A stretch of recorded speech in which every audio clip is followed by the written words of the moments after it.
Vamos postar.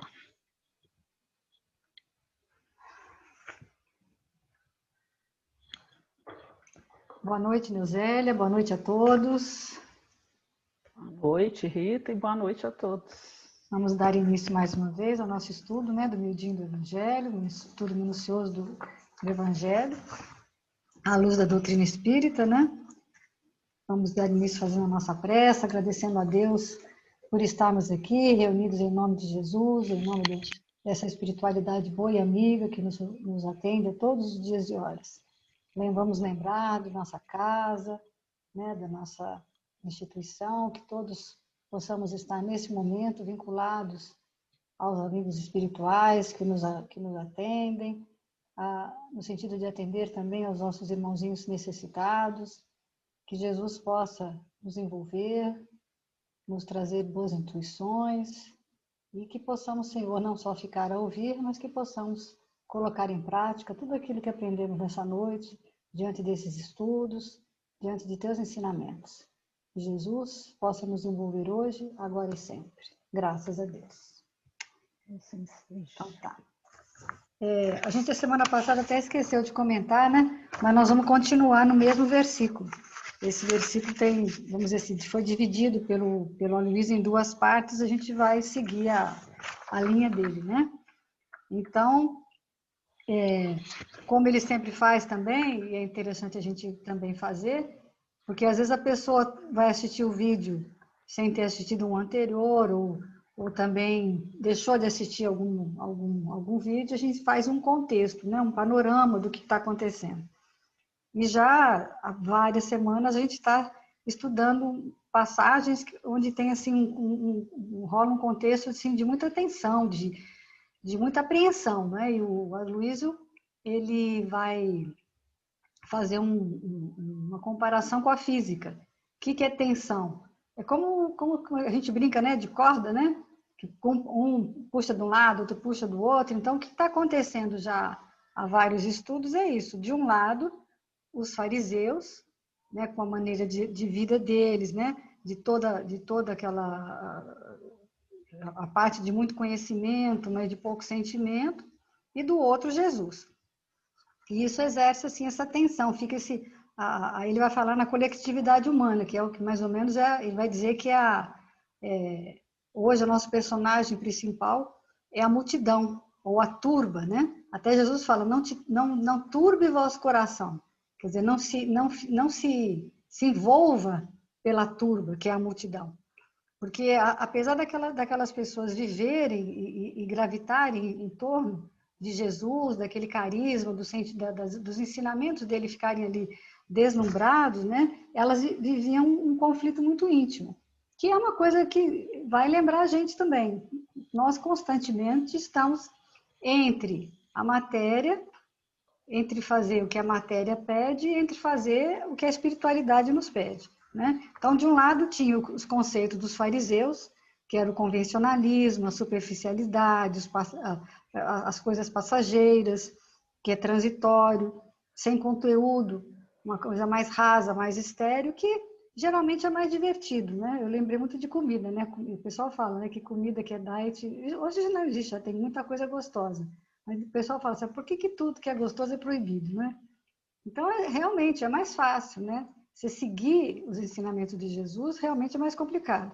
E do outro lado, E aí como ele fala em franca oposição à voz da verdade, da espontaneidade de Jesus, da autenticidade, da gentileza, da generosidade, uma coisa mais profunda, mais intensa, Quando o assunto é espiritualidade, a coisa fica mais profunda, Então, essas forças são absolutamente contrárias. E aqueles corações ali, aquela multidão, aquelas pessoas que estavam assistindo aquele embate, ficam divididas, Porque até o momento, a vida que eles viviam era uma vida regida por aquilo. Significava dar um giro de 180 graus, A forma farisaica de se viver era completamente diferente da forma que Jesus vai propor, Então, estava todo mundo, existia um auditório, que era a multidão, vamos dizer assim, que estava dividido entre fazer o que os fariseus diziam e o que Jesus estava falando. E aí ele vai falar que realmente o estudo vai ficando assim conflitante para nós também. Então a gente vai ficando assim meio que incomodado, não é? E eu hoje até estava vendo assim, até pensando assim meio que em amenizar um pouco essa questão. Eu assistia só uma parte, eu nem assisti todo não, o estudo de Isaías que o Haroldo gravou sexta-feira, o episódio 27. E ele fala que que existem na Bíblia, por exemplo, a, a, como é que chama? A língua que se usa, a hebraica, um mesmo nome serve para várias coisas. Então, como a gente vai traduzir, quando a gente traduz tem que escolher. Então, por exemplo, servo e ovelha é a mesma palavra. Então, foi traduzido que Jesus é ovelha, né? Como é que chama que João Batista fala? Que Jesus é ovelha, mas podia também ser servo, não é? E o pecado, por exemplo, também. Pecado é errar o alvo. E a gente tem uma ideia que de pecado diferente. Pecado é uma coisa horrível. Pecado é só você estar no caminho errado. É você ter entrado por um caminho errado, você tem que voltar e achar a estrada principal. Você seguiu algum atalho, né? E aí a gente às vezes também fica pensando, o Haroldo hoje falou também que a gente fala muito sobre, o Espiritismo ficou muito focado na questão da lei de ação e reação. E esquece que existe, aí fica meio que se sentindo sempre culpado, alguma coisa que eu fiz. E aí ele vai falar na graça. O que é a graça? A graça de Deus é um presente que ele dá para a gente sem a gente merecer. Então, por exemplo, aí ele dá esse exemplo, presente. Quando uma mãe pega e fala para o filho assim, eu vou te dar esse presente se você passar de ano. Aí não é presente, é um contrato. É um trato que ela fez. Só vai dar o presente se acontecer aquilo. Mas se você pega e fala assim, eu vou levar flores para aquela senhora lá do asilo. Aí é um presente. Ela não precisa fazer nada. Então, a graça de Deus é algo que vem realmente de graça. A gente mereça ou não. Como uma mãe que ama os seus filhos, ama tanto aquele que está, vamos dizer, que foi preso, que fez alguma coisa errada, quanto aquele que fez tudo certinho. Então, a questão, ele vai falar e a gente pensa muito nisso, que a gente acha que o espiritismo é melhor. Todo mundo acha que a sua religião é melhor, mas na realidade o que é fora da caridade é que não há salvação. Mas não é fora do espiritismo, a gente ainda está achando isso, né? Todo mundo fala assim, coitadinho, fulano, todo mundo acha que a sua religião é melhor e fica achando que o outro, que não é da religião, é que está errado. Mas na realidade o Haroldo fala que o critério não é de crença, mas de prática. E quando a gente estuda essas questões, que a gente fica incomodado, é porque a gente precisa ter confiança que Deus acredita em nós o suficiente e nos dá a graça para a gente conseguir fazer. Mas aqui o que vai falar o nosso estudo é justamente isso, que existe aquele momento onde você vai fazer, né? E a gente também acha, às vezes, por exemplo, que o Brasil é melhor. É outra coisa que ele falou no estudo hoje, de sexta-feira. Brasil é o coração do mundo, pátria do evangelho. Ele é melhor por causa disso? Não necessariamente. Essa é a missão, se ele cumprir, né? Que nem nós conversamos hoje mais cedo. A missão, mas outros países têm a missão. Então é como se fosse uma orquestra. Cada país tem a sua missão. E toda a humanidade depende de que cada um cumpra a sua missão. Essa que é a questão, não é? Então ele pede, até ele fala também que o estudo, né? É interessante que a gente dê continuidade a ele. Por isso que a gente deixa a descrição, assim como ele deixa, tem textos que ele coloca na descrição que ele não chega a ler. A gente também, né? A gente separa um monte de textos, nem sempre dá tempo da gente conversar, mas fica lá na descrição para quê? Para a pessoa dar continuidade, para ela continuar estudando, para a gente poder, para cada um ter o seu momento de despertamento. Que é isso que é interessante, né? Mais alguma coisa nessa... Que ele fala Acho que é. Eu acho que o interessante que ele ressaltou aí, né, foi a questão, né, que quando Jesus vê que vai existir o conflito, que a coisa está tomando uma dimensão maior, né? Foi o que a gente estudou semana passada, né? Que ele se retirou. E quando a gente olha assim, pode, aos olhos, né, vulgar nosso, a gente pode ter tido a ideia que ele foi o quê? Que ele fugiu, que ele foi covarde. Mas, na realidade, o que ele estava preocupado? Ele não estava preocupado nada com ele. Era com os discípulos e com aqueles que são vulneráveis, né? E com a sintonia deles, não com a parte física em si, né? Física deles, né? Então, porque quando ele fala assim, né? Que só acontece, né? O dano moral, ele só acontece quando ele é consentido. Então, você pode evitar. Então, se você viu que vai surgir uma possibilidade, você evita e se retira. Para não cair. Porque, às vezes, o Emmanuel fala muito isso, né? Se você não está pronto, não se teste. Então, se você sabe que ainda tem determinada vulnerabilidade, para que você vai, né, se expor? Então, é muito interessante a gente pensar nesse aspecto, o quanto ainda estamos vulneráveis e, por causa dessa vulnerabilidade, como que a gente tem que exercer uma vigilância maior em relação aos nossos atos, nossas ações e pensamentos, o lugar onde a gente frequenta, porque senão essa força maior, né, da multidão pode levar a gente a danos maiores, né? Então, quando a gente percebe a nossa vulnerabilidade, né, a melhor coisa que a gente faz é retirar, né? E aí Jesus fez isso, né, que é a continuação do versículo, né? Retirou-se, Jesus, sabendo disso, retirou-se dali, seguiam-no tubas numerosas e ele curou a todos. Isso está lá em Mateus 12, 15, né? Que vai ser o estudo, continuação do estudo de hoje, né? A respeito disso. E falo muito... Pode falar, desculpa. Não, pode continuar. Acho que vai falar porque a gente teria dois instrumentos para lidar com isso, né? Que é o silêncio e a prece. Simultaneamente, a gente poderia evitar esse momento com essas duas situações, né? Esses dois instrumentos, o silêncio e a oração. É uma coisa que eu aprendi fazendo um estudo uma vez, que é o vigiar e orar, né? É o silêncio, a prece e tal, mais ou menos. Que às vezes as pessoas trocam, né? Orar e vigiar. Não pode trocar. É vigiar e orar. É os dois, não é ou. Faça a sua parte, né? Não é ou, é e. Ou seja, as duas coisas. Porque aí ele vai falar, se você fizer uma prece, né, em voz alta, ou se você faz a prece, mas não faz o silêncio, pode aparecer que você está querendo, né, se impor. Se você faz o silêncio, mas mentalmente não faz a prece, aí você continua ali no mesmo ambiente. Então é preciso, por isso que eu falo, vigiar, por isso que é interessante, vigiar, e primeiro você vigia. Não dá para você orar para depois vigiar.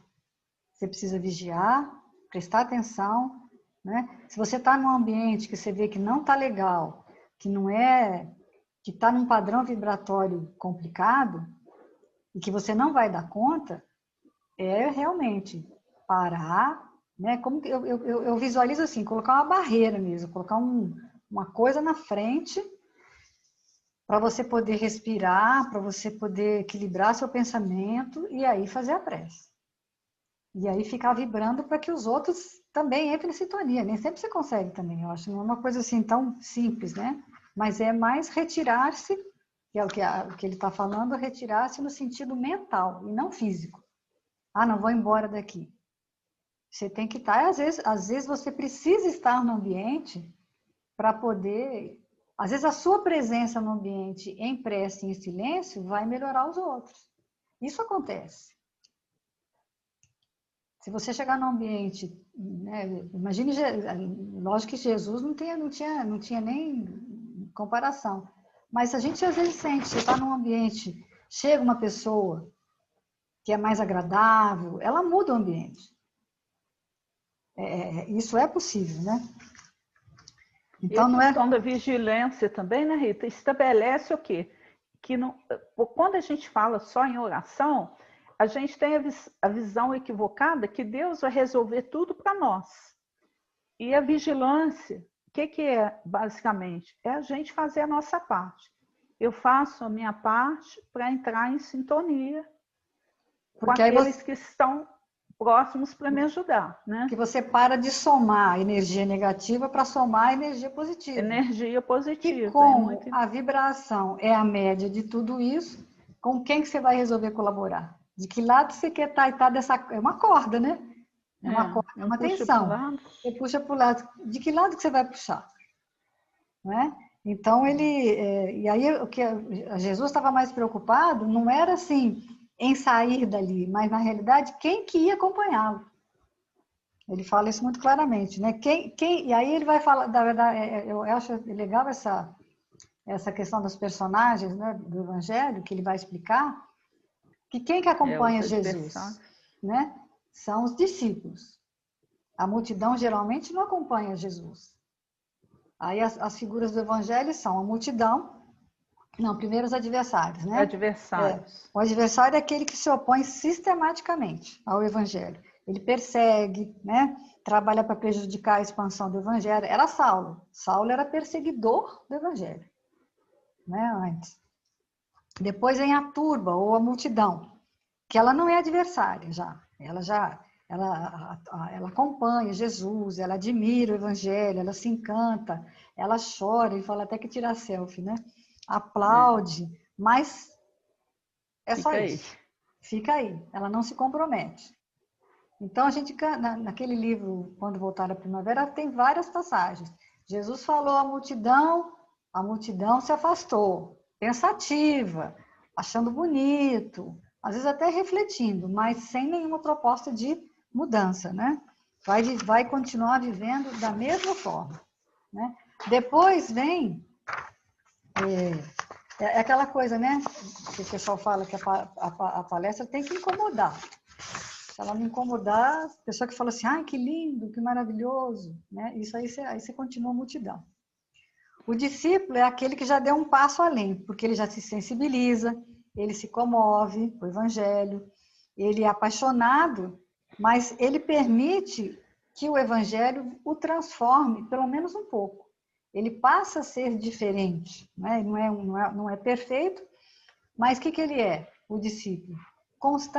Constantemente insatisfeito, porque ele reconhece. E aí eu lembro muito da humildade.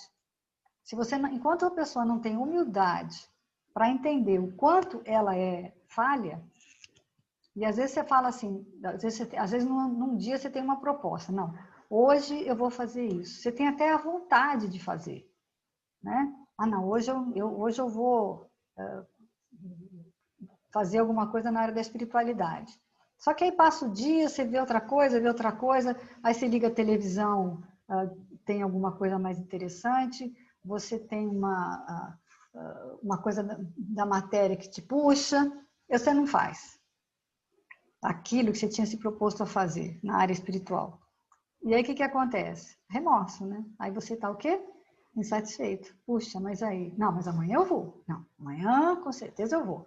E você vai protelando, né? Então, esse é o discípulo. É uma inquietude, né? O Paulo fala que isso é conviver com o abismo da nossa própria fragilidade. O tempo todo a gente está tendo que conviver com essa fragilidade, mas essa fragilidade já tem que incomodar com o objetivo de querer ser melhor, sempre, né? Então, se reconhecer frágil, inquieto, mas sabendo e tendo a certeza e se esforçando para ser melhor. Reconhecer que Jesus é o modelo, mas aí, como a gente já falou em outros estudos, a gente acaba, em vez de usar Jesus como modelo, usar o filósofo, o ator famoso, aquele que está... tem várias pessoas que as pessoas seguem. Quando o modelo, né, o discípulo de Jesus, segue quem? Segue Jesus. Mas seguir Jesus não é uma tarefa fácil, né? E aí depois vem o apóstolo, né? Quando o quê? Quando aquele discípulo já pode andar por conta própria. Ele vai sozinho em nome de Jesus. Ele já não precisa mais ter Jesus tão perto. Porque que aconteceu com os discípulos, né, depois do Pentecostes. Pentecostes, né? Aí foi a partir daí que ele se... porque o apóstolo significa mensageiro. Né? A palavra apóstolo é mensageiro. Né? Eles são enviados.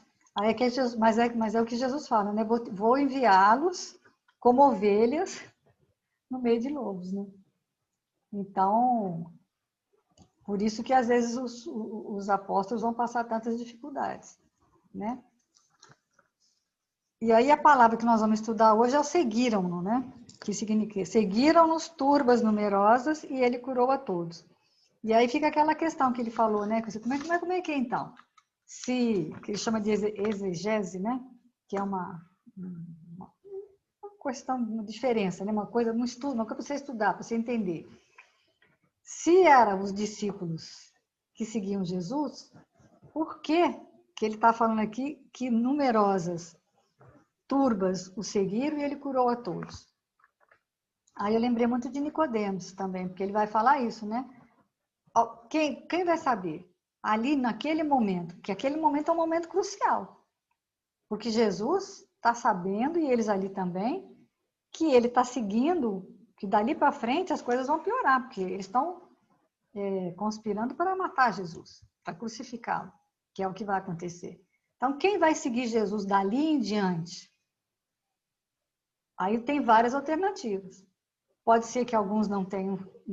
E aí Nicodemos, o que Nicodemos fez? Nicodemos entendeu e queria, ele tinha muita vontade. Faltou foi coragem. Então, às vezes você mas tem que mudar tanta coisa na sua vida para você fazer, é tanta coisa que você tem que renunciar, é tantas pessoas que você precisa desagradar, e às vezes até, e principalmente a você mesmo, que aí fica difícil seguir. E aí tem aquele momento, né? Que aí ele vai falar que é o momento de Paulo, né? Que normalmente a turba, em geral, ela é covarde, como foi Nicodemos. Age com a conveniência, né?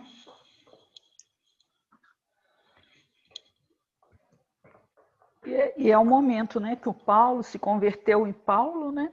Saindo da condição de perseguidor para o apóstolo. Que salto, né? Em um momento, você acha... Fez assim. Mas a gente sabe que não foi assim, né? Que já tinha todo um preparo espiritual ali. Mas é porque Paulo, ele fez uma coisa assim, com a mesma força que ele odiava, ele passou a amar. Né? Porque é que nem o Chico fala, né? O amor, o ódio nada mais é que um amor adoecido. Então, tudo é amor.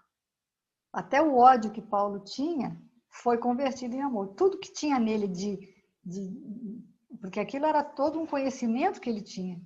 Toda aquela força dele foi transformada, né? E aí vai falar que essa movimentação é a conversão, é o momento. Que momento que tem essa conversão? Todo mundo tem o seu. Né? É a decisão. Tomada de decisão. Se eu quero, se aconteceu com Paulo, pode acontecer comigo também. Basta que eu tome a decisão, né? Eu sei que essa possibilidade existe. Então, eu tenho que tomar a decisão de mudança. É onde vai aquela que eu falei no começo, né? Que não é o critério é de crença, é de prática, não de crença.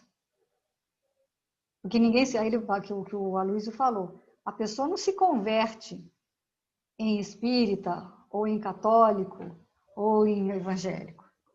Ela converte a si mesma. Então, Saulo se converteu em Paulo, e não ao cristianismo. Ele mudou a si mesmo. É isso que a gente tem que tentar fazer, uma mudança interior. Enquanto essa mudança interior não acontece, é você trocar de patamar. É saber... O problema é que, às vezes, eu vejo assim, isso aí é uma coisa que eu estou falando de mim mesmo. Tem hora que eu sou multidão. Tem hora que eu sou discípulo. A gente fica entre isso e outro, né? Porque tem hora que você age como multidão. Porque a multidão, ela te suga, né? Ela te leva. É uma coisa assim mais difícil de você, às vezes, você até perceber. Quando você vê, você já está lá no meio da multidão.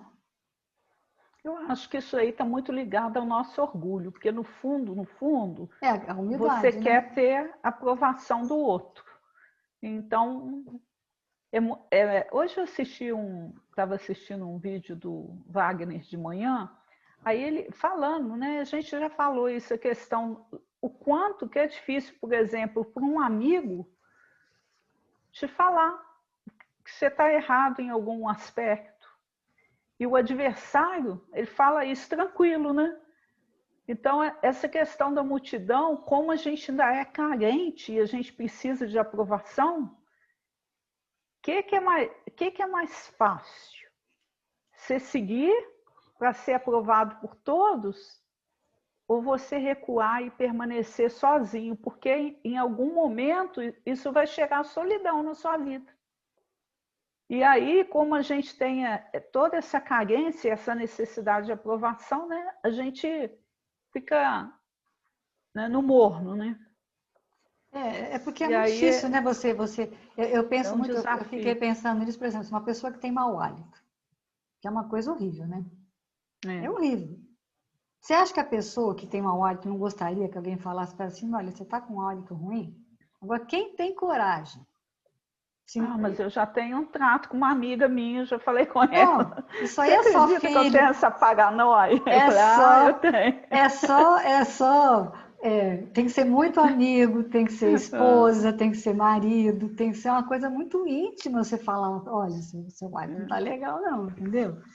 Então a gente tem que, esse é um exemplo simples, não é? Mas quantas vezes alguém Desafiador, falou assim, né? fulano tem um mau hálito, mas nunca ninguém teve coragem de falar isso para ele. Ele não sabe, ele não sente. É verdade. Não é? Então a gente tem que. É difícil isso, é bem complicado, né? Então a hora H de Paulo que é quando? É a hora que ele cai do cavalo, né? Que ele fala de joelhos, né? E aí ele vai falar do Paulo Estevão, capítulo, que é justamente a hora que ele cai, né? No caminho de Damasco. Você está com ela aí? Quer falar? Paulo Quer? era. Fala. Logo depois que ele, né, caiu, vou pegar só nessa partezinha mesmo que ele falou, né? O moço de Tarso soluçava. Ante a expressão doce e persuasiva do Messias Nazareno, considerava o tempo perdido em caminhos escabrosos e ingratos. Doravante necessitava reformar o patrimônio dos pensamentos mais íntimos. A visão de Jesus ressuscitado, aos seus olhos mortais, renovava-lhe integralmente as concepções religiosas. Certo, Salvador apiedara-se de seu coração leal e sincero, consagrado ao serviço da lei, e descera da sua glória, estendendo-lhe as mãos divinas. Ele, Saulo, era a ovelha perdida no resvaladouros das teorias escaldantes e destruidoras. Jesus era o pastor amigo, que se dignava fechar os olhos para os espinheiros ingratos, a fim de salvá-lo carinhosamente. Num ápice, né? Aí, ó, é o momento dele, né? O jovem rabino considerou a extensão daquele gesto de amor. As lágrimas brotaram-lhe do coração amargurado, como a ninfa pura de uma fonte desconhecida. Ali mesmo, no santuário augusto do Espírito, fez o protesto de entregar-se a Jesus para sempre. Recordou de súbito as provações rígidas e dolorosas, a ideia de um lar morrera com Abigail. Sentia só e acabrunhado, doravante, porém, entregar-se-ia ao Cristo como simples escravo de seu amor. E tudo envidaria para provar-lhe que sabia compreender o seu sacrifício, amparando-o na senda escura das iniquidades humanas, naquele instante decisivo de seu destino, banhado em pranto, como nunca lhe acontecera na vida, fez ali mesmo, sob o olhar assombrado dos companheiros e ao calor escaldante do meio-dia, a sua primeira profissão de fé. Senhor, que quereis que eu faça? Quer dizer, Muito lindo, né? só quando você está realmente no fundo do poço, né? Quer dizer, num sofrimento enorme, é que você vai olhar, né? Na sua E aí, máxima fragilidade. isso. E aí você, humildemente, não pergunta, ele não pergunta. Ah, eu vou, não dá opinião nenhuma, né? Ah, não, eu vou falar, pera, então agora eu já sei, vou fazer isso, isso, aquilo. Não, ele pergunta para Jesus, o que ele quer que ele faça? Essa é a frase, é se colocar de fato aos pés de Jesus. Não era o que ele, Paulo, queria É, fazer, né? É o que Jesus queria que ele fizesse. é né? uma entrega, né, absoluta de quem a prova da sua conversão é essa frase, né? Que queres que eu faça? Eu estou aqui, né? Estou aqui, o que queres que eu faça? Né? E a resposta de Jesus também foi muito interessante, né? Que ele usou 3 expressões: levanta-te, entra na cidade e lá te direi o que te convém fazer. Então, quer dizer, a questão da verticalidade, né? Que a gente tem sempre que fazer o esforço de ascensão, né? Então, é levantar. Sempre Jesus nos convida, né? A sair de uma posição de inércia e fazer o esforço, né? De De inércia e levantar. de lástima, né? De De autopiedade, lástima, de mimimi, de né? Ficar mimimi, de lamentando, chororô. chorando, chorando. Entra na cidade, quer dizer, vai conviver com a multidão. Você tem que. Porque a gente tem essa ilusão também, né? Que seguir o Cristo é se afastar. Ir lá para a montanha meditar. Ir lá para a montanha meditar, né? Quanta gente tem essa visão equivocada? Porque é bom, é gostoso. Eu fico pensando assim, porque com esse negócio da pandemia, a gente tem que ter um cuidado, porque a gente está dentro do casulo, né? Do nosso. Então, o que é interessante? É interessante a gente ficar estudando, não é? Não é bom? Eu fico assim, o tempo que eu estou em casa, que eu tenho disponível, se eu puder ficar lendo e assistindo palestra, é o máximo. Mas acontece que quando a gente assiste a palestra, você fala assim, vai ao encontro da multidão, porque é lá que eu tenho que provar realmente como que eu estou mudando.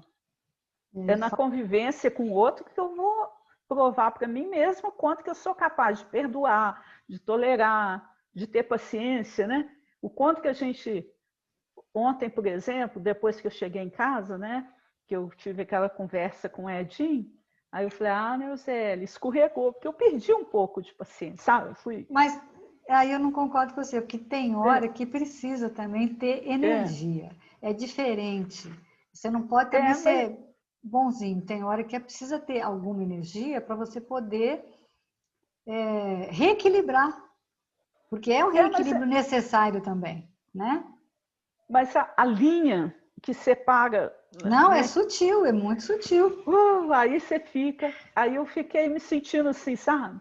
Mas depois eu falei, eu fiz de coração. Então, não tive essa proposta assim Porque de mágoa, né? de De tentar solução, né? ajudar, né? De solução.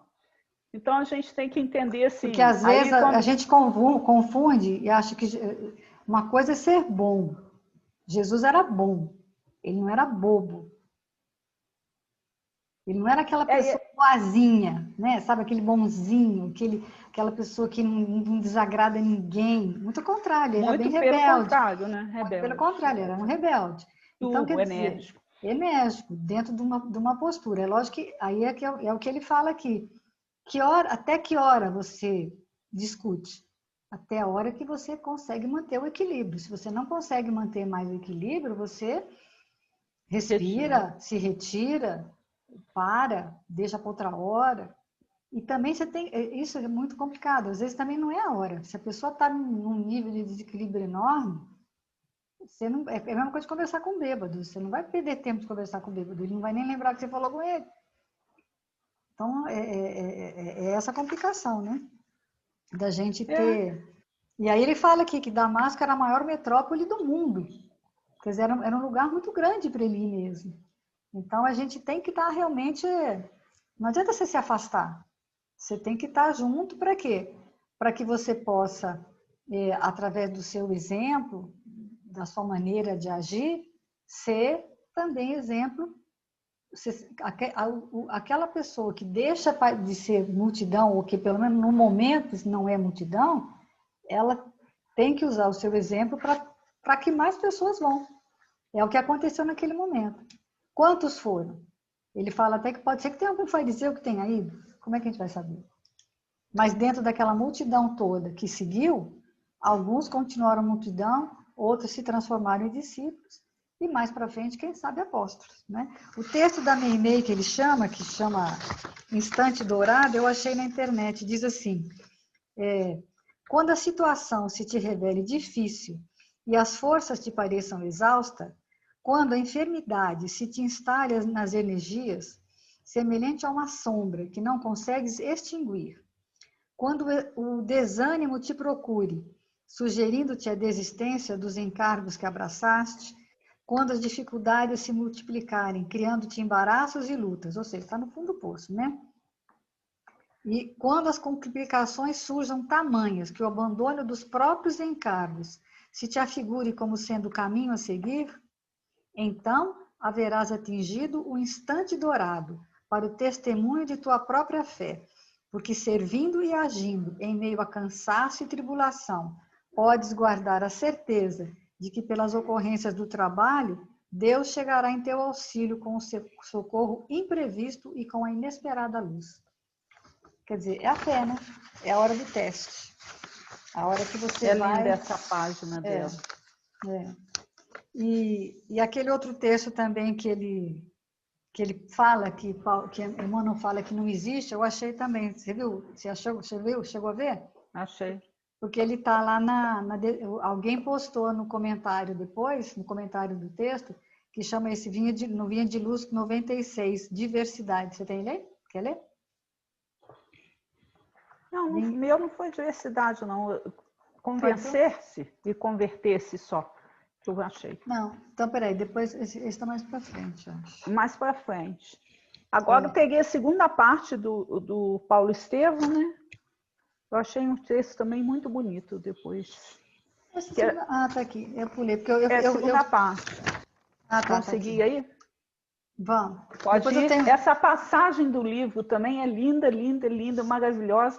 E agora, com essa explicação, eu fiquei mais assim, encantada, né? É que vai falar, né, que Paulo e Silas, eles foram surpreendidos em plena praça com um ataque do povo e foram presos a troncos pesadíssimos e flagelados sem compaixão, sob os apupos da massa ignorante. Submeteram-se com humildade ao suplício. Quando sangravam sobre as vagas impiedosas, houve a intervenção das autoridades e foram então conduzidos ao cárcere, abatidos e cambaleantes, dentro da noite escura e dolorosa.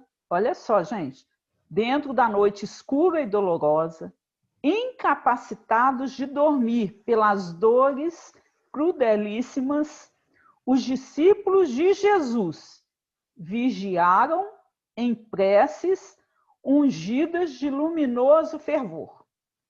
Então, presta atenção, você ser espancado, né?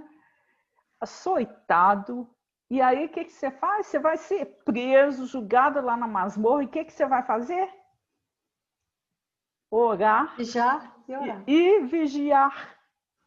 Lá fora, rugia a tempestade em trovões terríveis e ventos sibilizantes.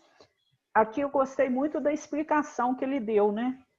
Que na realidade, apesar de toda a dor física, a tempestade não existia neles, eles estavam tranquilos. Era agora só lá fora que havia tempestade. É do lado de fora, né? Ele vai falar, né? As tempestades dos pensamentos, das disputas, das animosidades, do tormento social, familiar, o medo, a angústia. Tudo isso são coisas que não estavam dentro deles, né? Era uma tempestade exterior. Aqui, ó, lá fora rugia a tempestade em trovões terríveis e ventos sibilantes. Filipes inteira parecia abalada em seus alicerces pela tormenta fragorosa. Quer dizer, a cidade inteira, né, parecia comungar da mesma situação da tempestade, né, desses sentimentos tão conflitantes, né, é o conflito, conflitantes, né? Passava da meia-noite e os dois apóstolos oravam em voz alta. Isso aqui também é assim, muito interessante, o fato da meia-noite, né? O que antecede a meia-noite? A escuridão, né? A aproximação da escuridão. Meia-noite é a hora mais escura, né? A mais escura. Aí, quer dizer, passava da meia-noite. Quando se passa da meia-noite, a certeza é o quê? Que vai a clarear. Coisa só vai melhorar. E aí também, não vai dar tempo. Tem uma página no livro também do Emmanuel, daquela coletânea do Emmanuel, está no livro Segue-me também, gente, que chama Meia-Noite. Eu acho que vale a pena ler, quem tiver, porque é muito interessante essa questão assim da meia-noite, desse momento que a gente está vivendo, né? Que a gente está em plena meia-noite, na escuridão, onde a tempestade está fora com a pandemia, mas ela está mais dentro de nós, fazendo com que a gente realmente entre nesse processo de mudança, de aferir valores, né? O quanto que a gente precisa ver por que caminho a gente está andando, o que a gente está trilhando, quais seriam os nossos objetivos em termos disso. E aí, continuando, olha, os prisioneiros vizinhos... passava da meia-noite e os dois apóstolos oravam em voz alta, né? Olha só que coisa linda. Os prisioneiros vizinhos, vendo-os em oração, pareciam acompanhá-los pela expressão do rosto. Paulo contemplou-os através das grades e, aproximando-se a custo, começou a pregar o reino de Deus. Ao comentar a tempestade imprevista que se abatera sobre os ânimos dos discípulos, aí a tempestade já estava no ânimo de cada um, né? Enquanto Jesus dormia na barca, um fato maravilhoso feriu as rosas, feriu os olhos dos encarcerados, as portas pesadas das numerosas celas se abriram sem ruído. Silas, então ele estava comentando, né, fazendo a pregação, lembrando a tempestade, né, que os discípulos ficaram com medo também, né, na época, faziam um comparativo em relação a isso, né? As portas pesadas das numerosas celas se abriram sem ruído. Silas ficou lívido. Paulo compreendeu e saiu ao encontro dos companheiros. Continuou pregando as verdades eternas do Senhor com entonação impressionante e vendo umas dezenas, quer dizer, a multidão, né, a turba, de homens de peito hirsudo, barbas longas, fisionomias taciturnas, como se estivessem plenamente esquecidos do mundo, o apóstolo dos gentios falou com mais entusiasmo da missão de Cristo e pediu que ninguém tentasse fugir. Muito lindo, né? Porque nesse momento aí, onde ele fazia prece, ele falava do reino de Deus e tudo, o que aconteceu? Ele conseguiu, né, converter a grande multidão que estava ali com ele. Né? Lendo esse texto, eu lembrei de uma frase que nós temos um funcionário lá, o rapaz que é evangélico, o Cosme, que esses dias, na hora da oração, ele terminou na oração, ele falou que Deus não quer o nosso sofrimento, Ele quer a nossa liberdade. Mas não é essa liberdade de abrir cárcere e sair fisicamente, é a nossa liberdade interior mesmo, da gente chegar a essa conclusão, de não precisar do livre-arbítrio para fazer o que é melhor. Que a gente ainda usa mal o livre-arbítrio. Naturalmente. Fazer naturalmente aquilo que é melhor para nós, que Deus sabe o que é. Então, Deus não quer o nosso sofrimento, Ele quer a nossa liberdade. Eu achei tão bonita essa imagem, né? E aí esse texto fala justamente isso, quer dizer, eles estavam todos ali, as portas se abriram e ninguém fugiu. Eles ficaram para ouvir Paulo. Né? E é muito interessante, né? Porque ele fala assim, ó, os que se reconhecessem culpados, agradecessem ao Pai os benefícios da corrigenda. Olha que coisa linda. E os que se julgassem inocentes, dessem expansão ao regozijo, porque só os martírios do justo podiam salvar o mundo. Olha que coisa linda, gente. Esses argumentos de Paulo contiveram toda a estranha e reduzida assembleia.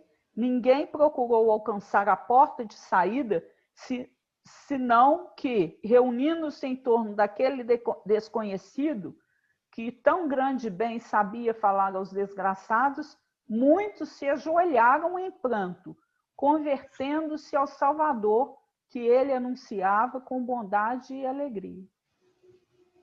Muito lindo, né? E aí, depois disso, né? O carcereiro, né, viu aquela situação, pensou até em se matar, né? Porque falou, quando ele percebeu que as celas foram abertas, ele achou que todo mundo tinha fugido, né? E aí Paulo fala com ele, né? Que não fizesse aquilo. E aí ele vai falar com o que aconteceu, né, com o pessoal. Aqui, olha, e aí eles mandam, né, que libertem Paulo, né? Agora, olha que interessante isso também, ó. Porque eles ficaram com medo, que aquele homem fez ali, que ele deteve aquelas pessoas que estavam presas, né? Aí ficaram assustados, né?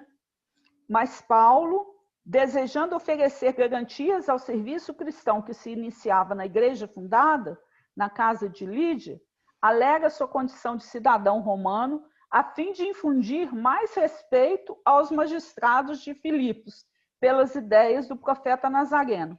Recusa a ordem de soltura para exigir a presença dos juízes que comparecem receosos. O apóstolo anuncia-lhes o reino de Deus e, exibindo seus títulos, obriga-os a escutar suas dissertações relativas a Jesus.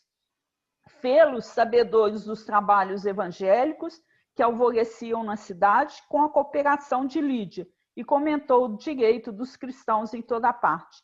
Os magistrados apresentaram-lhe desculpas, garantiram a manutenção da paz para a igreja nascente e, alegando a extensão de suas responsabilidades perante o povo, rogaram a Paulo e Silas que deixassem a cidade, para evitar maiores conflitos. Ele usa a autoridade dele de romano.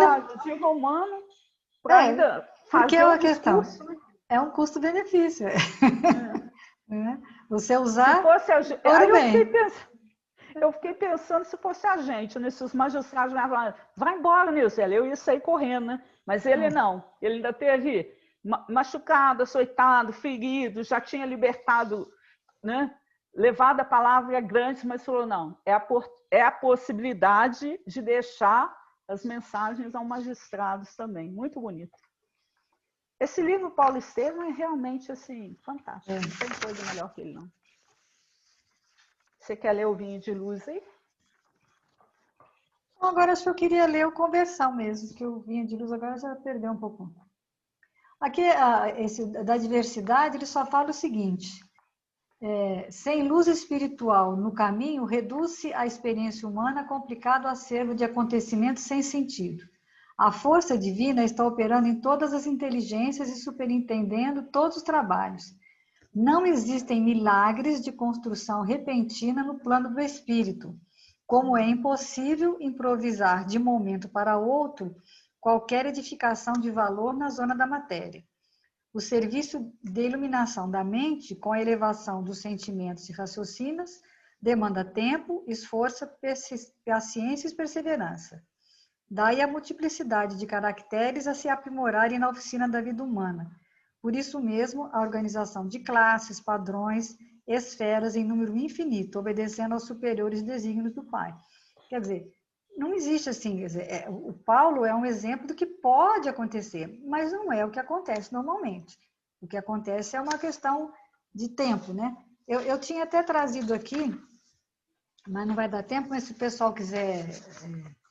tem um livro que chama Eustáquio, 15 séculos de uma trajetória, do Caibar Schutel, pelo médium Abel. É muito interessante esse livro, porque ele vai contar 17 vidas do mesmo espírito, começa no ano 445 e vai até o ano de 1500, de 1945. São 1500 anos de evolução de um espírito. Ele começa como sendo um general, senhor das guerras, e aí ele tem um momento do livro que ele vai falar dos tipos de reencarnação. Então, existe a reencarnação chave, a alternativa e a preparatória. A chave destina-se aos maiores e mais importantes resgates que se tenha de enfrentar. Geralmente, ela acontece no lugar onde a pessoa costuma, onde ela teve mais problemas, não é? Aí a alternativa constitui um apoio ao espírito para que ele se desvincule de sua anterior passagem.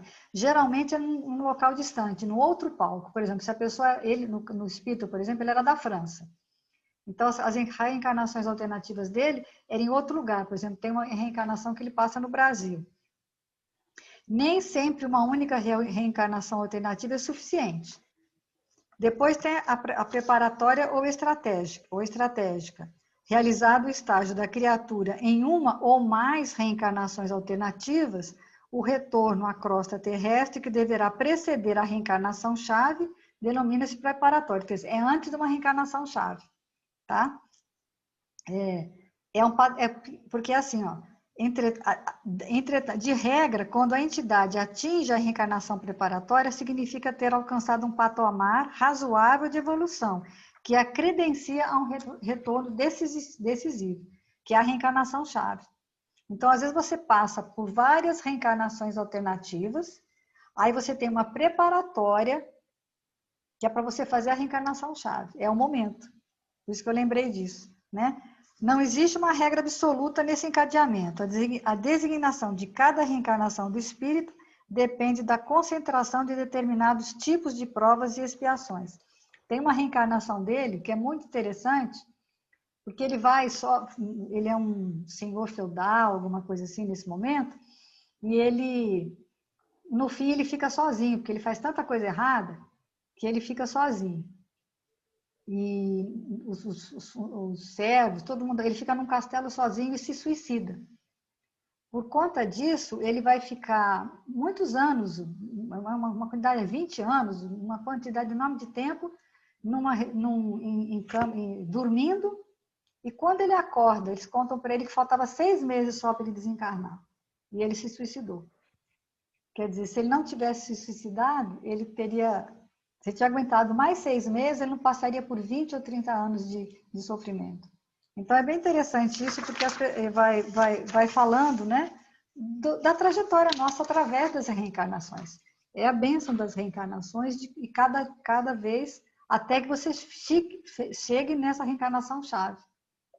Que nessa você, teoricamente, está preparado, porque passou pelas alternativas, passou pela preparatória, e agora você tem uma reencarnação-chave onde você vai ter aquele momento H.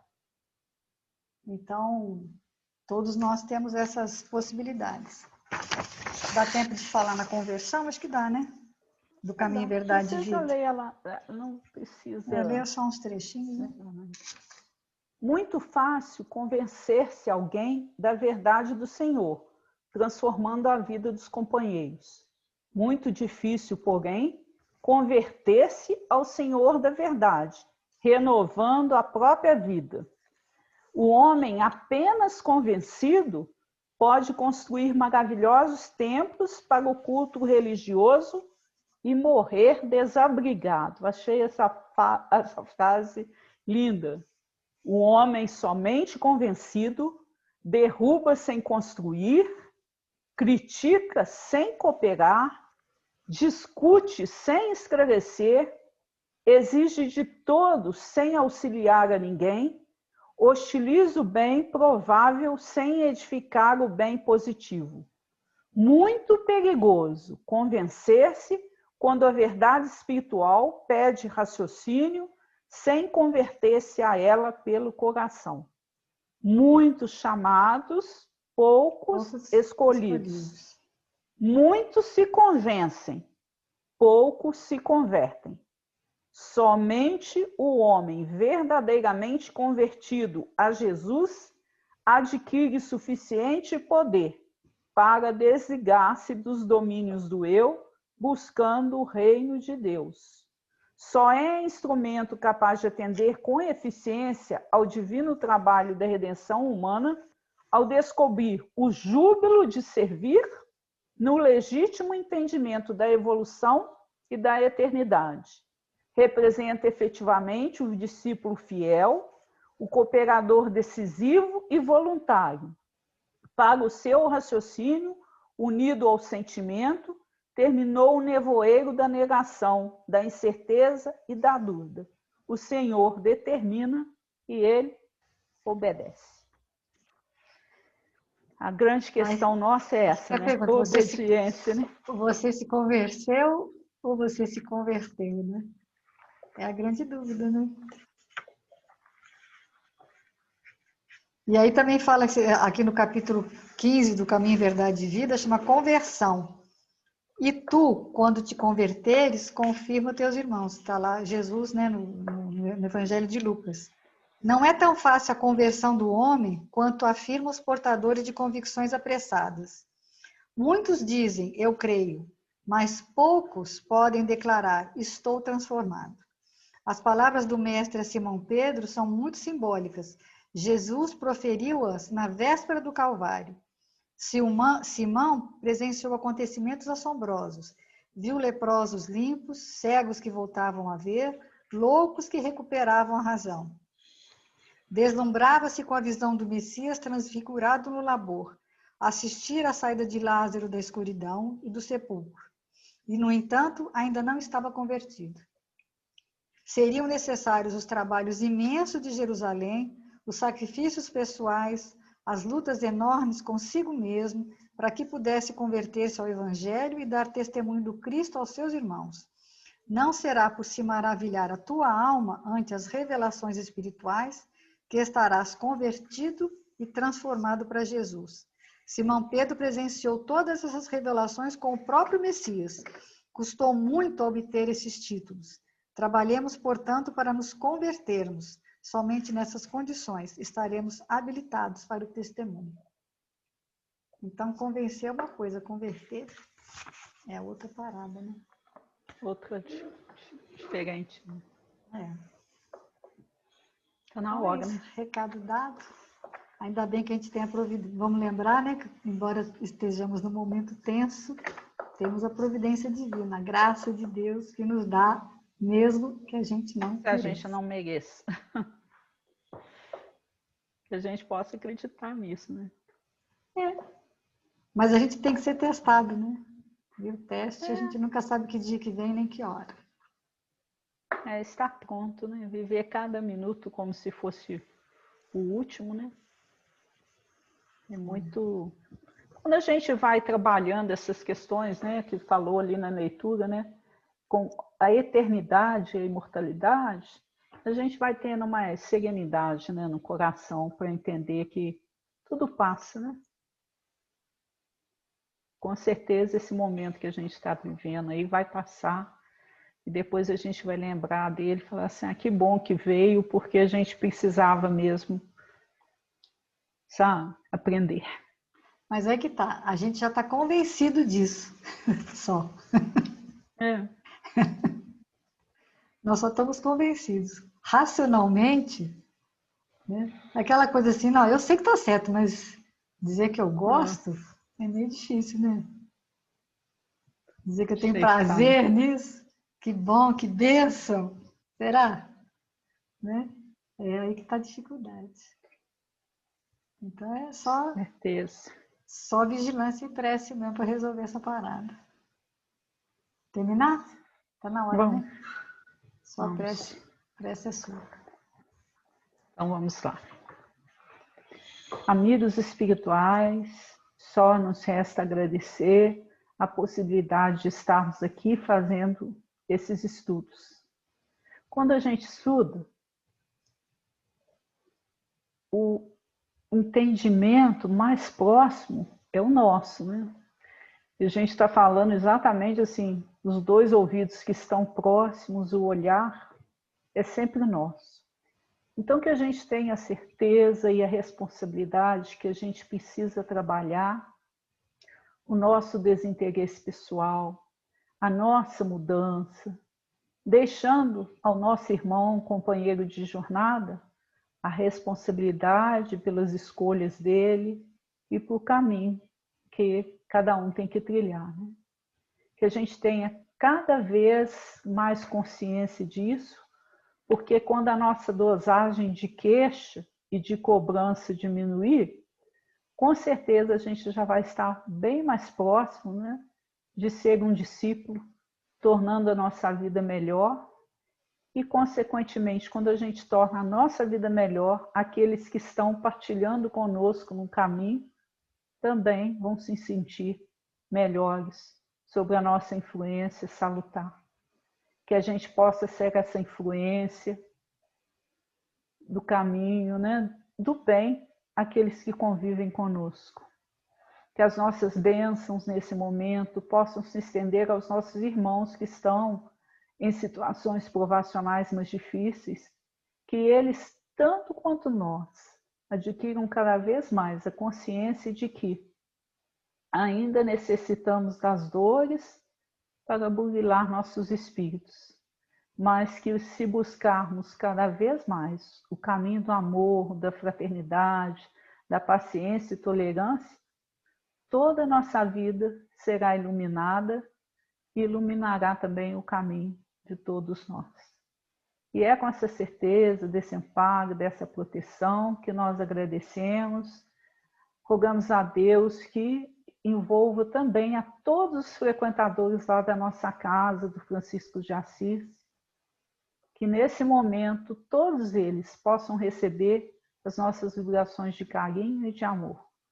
Obrigado, Senhor, e fique conosco aos dias e horas. Que assim seja. Graças a Deus. Vamos nos amparando uns aos outros, né? Como você falou. De mãos dadas sempre, né? Unidos venceremos. Com certeza. Então tá bom. Até a semana que vem a todos. Boa noite para todos, né? E uma boa semana aí para todos nós. Fiquemos em paz. Parar de gravar.